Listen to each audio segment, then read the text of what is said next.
to a very special live edition of In the Weeds with Jimmy Young on location. No, I am in front of a virtual background from the Summit Lounge. That's where we expected to be for this show tonight. Unfortunately, the snow came. People freak out about snow around here. I totally understand it. We have postponed it, but we'll be back on March 1st, and that is a Wednesday. And doors will open at 6:30, and we'll be posting the information over the next few weeks. And you can buy us. There's only going to be 50 tickets. That's all we're going to sell. And obviously, there's going to be some live audience participation, and that's what we're really looking forward to. I'm also looking forward to talking to two of our favorite people here at Pro Cannabis Media, James Beurer and Wendy Kornberg. Congratulations, guys, on your upcoming nuptials. And they join us from Humboldt County, the Sunnyabis Farm. You guys, every time I read what's going on in California with the rains and all the other stuff that goes on when you have too much water, I do think of you. How challenging has it been this year with all that weather in California? I want to say, like, it's beautiful. Can't you tell? No, that's a virtual background. The blessing of Humboldt County is that there are a lot of outdoor farms. So most aren't in operation right now. And, if they're outdoor in the ground, like our farm is, there's not really infrastructure. So for the most part, Southern Humboldt County has been relatively unscathed other than, some typical trees going down and roads washing out. But I really feel for the people that are further south and that have infrastructure like greenhouses, because those apparently have not fared extremely well. We've kind of just bootstrapped by hand pulling tarps and things. So we're fine. Well, that's good. I'm very happy. And James, I know you're involved. In fact, our mutual friend, Ben Morgan Dillon, is in Colombia right now. You guys knew that, didn't you? Yeah, I put him in touch. Hopefully they got in touch with some people down there that are from Colombia that came out to the farm this last year. Yeah. And we just talked to a guy named John Schwartz down there like 2 weeks ago. And I forwarded Ben his information too, because I talked to him on Saturday. But James, you're going to get involved. You're involved with the Super Organic Natural Grow Conference out in, did I screw that up? Did I screw it up? Tell me about the conference in Sturbridge, Massachusetts. Go ahead. Yeah, well, it's our second year. We did our first year last year there in Sturbridge, so we're doing round 2 in Sturbridge again. It's 3 days of regenerative agriculture education. It's cannabis and food. Perverse paradigm. Cannabis is agriculture, and we're trying to bring all the camps together to talk. And so we're bringing in researchers and scientists and farmers. There's probably over 200 years of experience collectively there of people who have been doing this and are kind of on the cutting edge of some of the soil science stuff. So it's going to be 3 intensive days. If you come, be prepared to, take a couple of days of rest afterwards, because that's a lot of note taking for sure. And that's what I took away. Okay, because Wendy knows I still have my black thumb. Okay, and I can't grow anything. That being said, I remember watching the people in the audience, copious notes. I mean, they were there like at 8 a.m. to 6 p.m. and their notes, pads of paper. There was intense information being shared there, one right after another. And I've certainly seen the lineup. It looks like you've got another great lineup coming up. Yeah, and we added Dr. James White from Rutgers University this year. His team has kind of been on the... I was going to say, for those people that don't know who he is, you're so funny how you keep linking in and out. He disappears when I start talking, apparently. That's a good skill to have anyway, never go ahead. Disappearing. So for those who don't know who Dr. James White is, Jeff Lowenfeld's new book, Teaming with Bacteria. No, yes. Mm-hmm. Oh, it is. I always want to go it's about the rhizophagy cycle. And a lot of that book is based on Dr. James White's work. So you get to actually listen to the person who inspired Jeff Lowenfeld's new book, which I think is like, I don't know. I geek out on that stuff. I think it's exciting. Yeah, and I think the coolest part about the conferences is the networking. So not only will you get to hear him speak, but he's super excited to meet the attendees and hear their questions. And some of the biggest feedback we got from last year was more audience participation, which we already had a lot of. So this year, some of the talks are 100% audience led. So you get to ask what you want to hear about. I think Dan Kitchers is going to take questions for like 10 minutes before he even starts talking. So it'd really be geared towards what you need it to be. But I think, the networking is indispensable. There's going to be a lot of commercial cultivators there and home growers and, people from all different walks of life. And so you never know what can come of that for sure. I know we made some really great new friends last year, and we're hoping to do the same this year. I hope Jimmy, I was one of those new friends, Eric, have you ever grown cannabis? You said, have I ever? Yeah, have you ever grown it? Have you ever tried to grow it? I've tried to. I wasn't successful. That's why I have a lot of good friends that do. I'm with you, man. And by the way, you've got a live thing in your life right now that's taking up a lot of your time, right? Your son. Yeah. You don't need another live thing, right? Like a plant. And Alaina, I do have you a ever lot of tried? house plants. Yeah, Alaina, have you ever tried to grow cannabis? I live on the shady side of the street, so I don't know if my apartment would be conducive to growing a beautiful bud, but my brother has a fantastic setup in his basement, and he is growing inside his home and very successful at it. And so that's always something I look forward to when I go home. I get to have a little fun time with my brother, and it's what he grows in his basement. It's like, wow. I remember, none of you people remember the 70s. Okay, so I get it. Okay, but I remember the 70s, and I remember how home grow was always looked down upon. And now, with all the craft growers that are out there, the smaller the grow, it seems like the more potent is the strain. Now, am I being an idiot here, Wendy? Do I know what I'm talking about? Well, so I would say that there's some data out there that actually disproves that, and there's some that holds it up. It's really more varietal specific, and then your testing lab would be the other caveat. So if you look across the board, like California weed is stronger because our test results are higher, but is that legit, or is there some inflation happening? Okay, you guys, both of you, probably everybody on this call right here knows more about chemistry and weed than I do, for sure. That's a no-brainer. People go into dispensaries and they look at the menu and they see which one has the highest percentage of THC, and they buy that. That is not necessarily means it's the most potent strain. Am I right? Yeah, you're 100% right. Yeah. The higher THC doesn't mean you're getting more high. There's a whole lot of other factors involved there. And even just based on numbers, just because you're buying the highest number doesn't mean you're buying the highest potency, because again, numbers are you in most states. There is a COA, a certificate of analysis, that a laboratory does. They third-party test your cannabis and they say this is at this percentage. Legally, you have to put that percentage on regardless of what it may or may not be. So, there's some kind of wonkiness in legislation and policy that dictates what that number is. And of course, the labs that have the highest number get the most business because you're selling the most weed. So it all kind of comes back around into some kind of poorly created policy and legislature where they didn't really get what they were legislating. And in lieu of that, that's you're spending more money to probably not get more high, because again, you can't really trust the numbers first. And then secondarily, higher THC does not equate to a more elevated experience. And this has been proven time and again. There was a great study done by University of Colorado, I think in like 2019, where they had people self-assess, and they said they calibrated their, or not calibrated, but they looked at their level of inebriation, or I think they called it inebriation, which I didn't really like that term, but whatever. How high they got after smoking a low THC in the 18% range versus one that was in the high THC, like the 24% range. Or maybe it was higher. I don't recall the statistics exactly, but you can look it up and find the information. And there was it didn't equate. They did the same thing for concentrate, a 70% versus a 90%.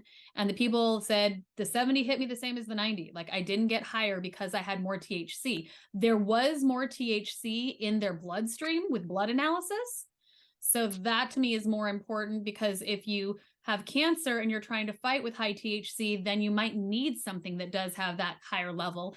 And knowing that you won't necessarily get as high is maybe a good thing for a patient.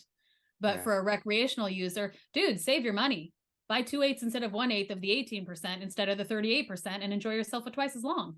There you Yeah, go. and a lot of this is it's 100%. It goes to education of the consumer and of the people who have been using cannabis for decades, because this research wasn't able to be done out in the light of day. And now that it is, we can kind of put some of these things to rest. And it really, like Wendy said, if there's a medical efficacy behind it, great. But beyond that, you should be looking at, what does it do for you in the experience? And there's a lot of heads who've been around for a long time that'll tell you it's something at like 16, 17% THC that's more balanced and has a good terpene profile. It'll knock you out. Yeah, that's right. Hey, I really appreciate you guys sharing your knowledge. I'm never, ever, ever sad to talk with you because I really learn something all the time. Do you cringe when you hear some of the state legislators looking at limiting THC content in?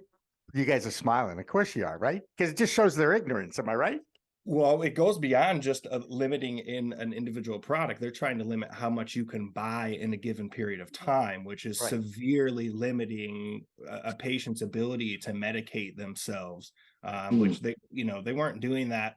They don't do it for almost any medication. They certainly didn't do it for opiates until very recently. And that's only because they're getting their hands smacked so hard over it. And so many people have died. Well, the fact that, cannabis is extremely safe to use, and then they're going to put this restriction on patients, it seems really, really gross and unethical. And I hold a rather controversial view on this one. Limiting the amount you can buy, I think it's a terrible tactic for all the reasons James just said.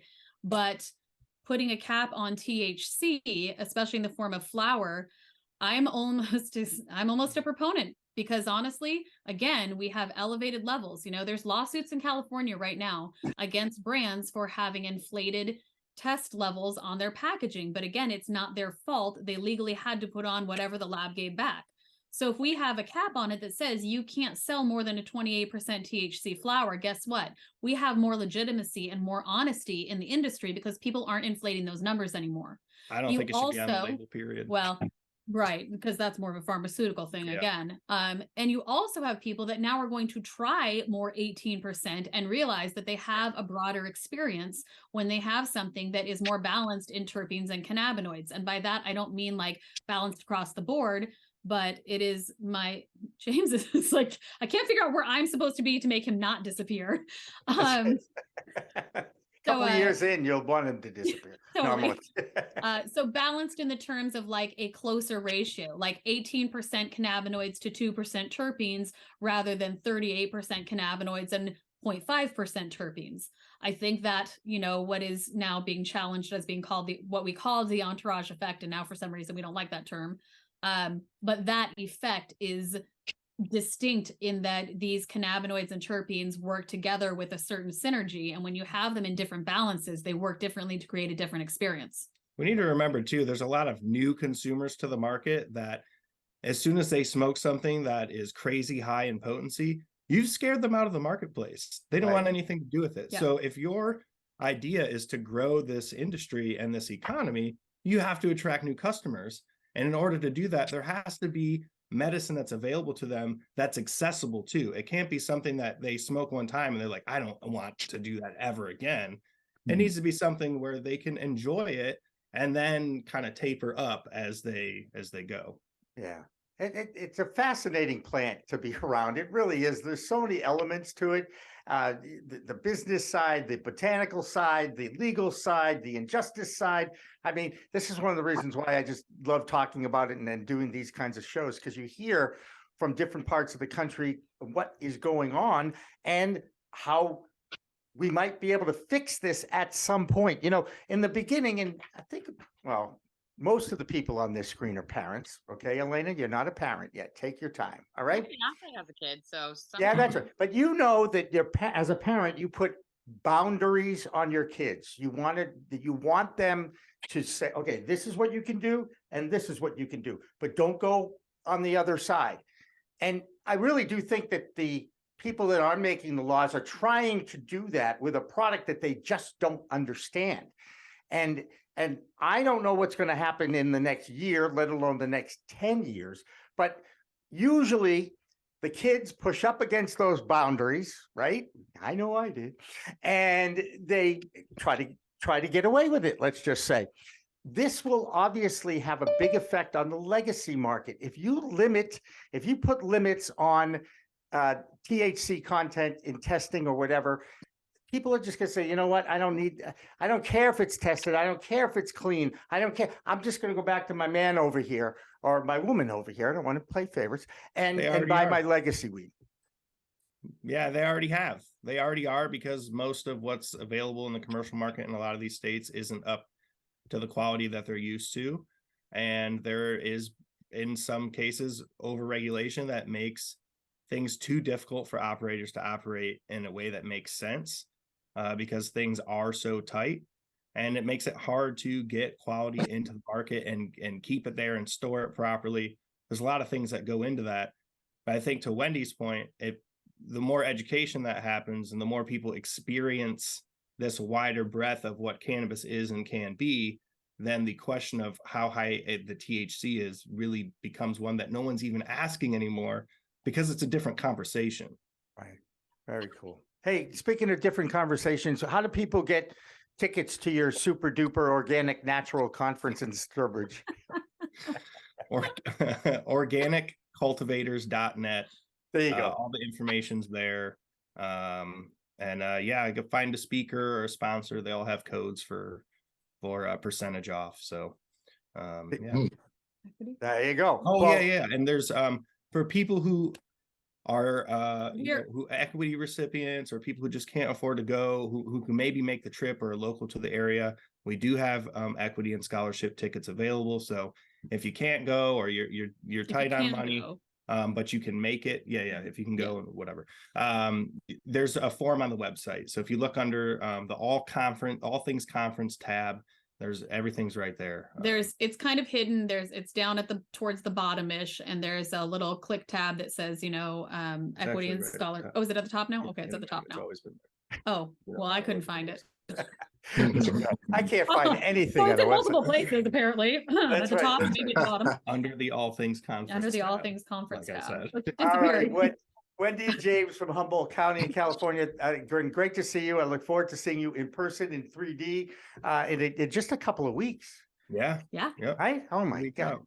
Cannabis Standard Time. My God, sometimes it flies. All right, we're going to take a break, and when we come back on the other side, one of the most energetic, passionate people that I've ever met in the cannabis industry is Gary George from New York City. The real cannabis entrepreneur joins us after our next break. Don't go away. It's a whole perverse paradigm that feeds destruction and inappropriate power dynamics, because we don't understand that we're animals and belong in nature and should be, having sovereignty and self-sufficiency and things like that. But don't get me started on politics or consciousness or strategy in the movement, because we'll lose the agronomy track and have a whole another interesting and exciting conversation.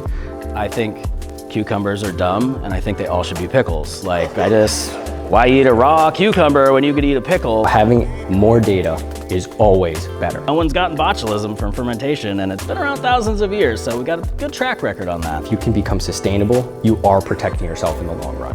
Oh, we just sprayed that field, so you can't go in there for an hour. I'm like, yeah, I thought it was organic. Well, yeah, it is, but when it's wet, you can't walk in there. I'm like, this is a stupid system. This is dumb. And that's when you realize, as an organic farmer, this organic farming thing is kind of bubkiss. And then it went to sustainable. Oh, we're beyond organic. Oh, now we're sustainable. And you're like, these are all getting taken by corporations and stuff and just getting greenwashed. And you're like, no. Okay, we gotta regenerative, and they're like, oh, now everybody's hopping on that now. And you're like, well, if you're not gonna do it, don't say you are. Build systems around constant monitoring of your environment, of your energy usage, of where things are going. You should be able to track down to milliliters the water in your facility, where it is going at any given point in time. When a plant has a sheen on its leaf, that means it's fat and happy. Oh, someone pickled purslane and people are spraying Roundup on that? Like, that's freaking delicious. I can pick that as a weed on my farm, pickle it or ferment it, and then sell it to someone in a jar with a label, and they're gonna pay me a bunch of money for my weeds, like, that I didn't take care of, I didn't water, I didn't plant them.